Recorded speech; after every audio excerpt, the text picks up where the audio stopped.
ها ملګرو د روډ په لاره وته وم دا ملګري مې ولیدو لګیا دی دا سپلمې نه پاڼې شوکوي او د سپلمې دا پیدې ماشوم ته په زخم لګی. السلام علیکم.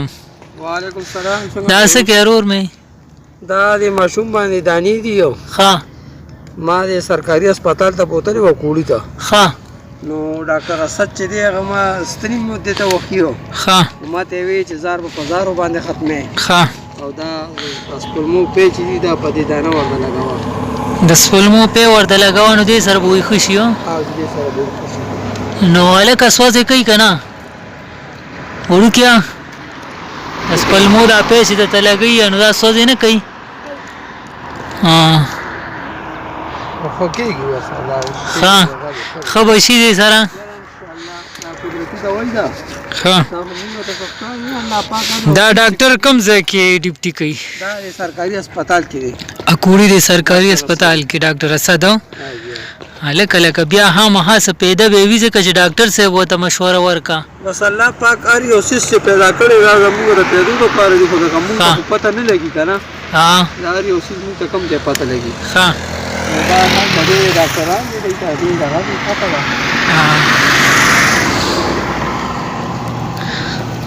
هلکه څنګه چلې خپه دې څنګه شوه درد کوي؟ دا هو خلک وایي زهر دی هو نو ډاکټر صاحب وایي چې زهر به په زهرو ختمې ښه او دا د خپه چې ده دا به هم څه ده وایي دا ګوره ملګرو دا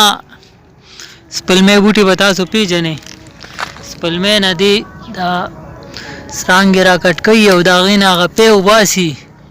او د ماشوم په خپه باندې چې دی نو دانه ده او دا پې لګوي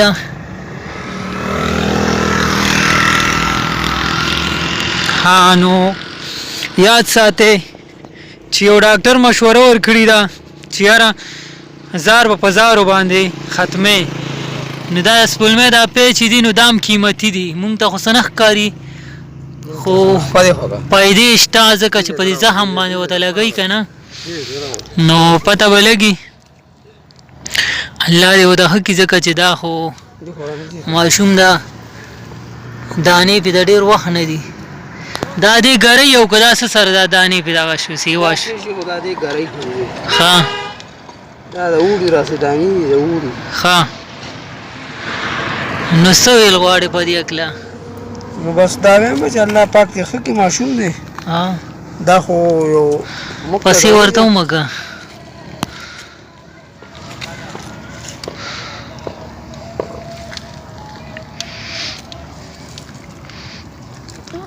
پسې ورته ومږه نو دا ټول به دغه شي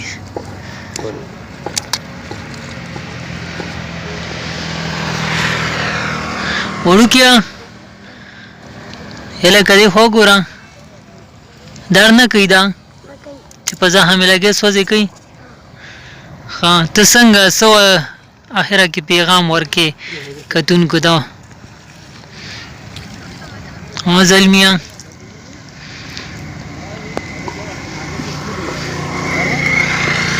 اخره کې څه پیغام ورکه کتونکو ته دې خوا ګوره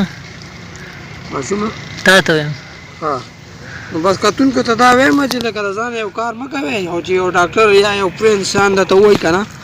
ځکه چې د دې خو قسمه قسم نن سبا خو دا دانې هم داسې دي چې مونږ ته خو ډاکټر ویلي مونږ خو د ځانه نه کوو جي بس د خپل ځان خیال وساتئ په خپله باندې ملګرو تاسو وکتو دا د ماشوم په خپه باندې د ډېر وخت نه دا دانې وي بیا دی ډاکټر ته بوتلو نو دی وایي چې دا ښه کېږي نو بل دی ګرۍ که نه بیا سیوا کېږي زخم ډاکټر ته بوتلو نو هغه ورته ویلي دي چې دې باندې سپلمې پی ولګوئ نو بس لګیا دی خو تاسو هم داسې قسمه کار په خپله مه کوئ دې ته خو ډاکټر ویلي دي او هسې نه تاسو لګیا شئ او ماشومان رانیسئ او زخمونو باندې ورته دا لګوئ نو دا ښه خبره نه ده دغه پیغام دی چې دا سپلمې پی واقعي ده چې ډېر ښه شی دی خو ډاکټر ته اول نه خپل زخم خپل چې کوم تکلیف یې هغه بیانوي نو دوی ته خو ډاکټر مشوره ورکړې وه او بس تاسو دپاره دغه لغونتې ویډیو مو وکړه مونږ ته راکړي اجازت د لوی الله په امان.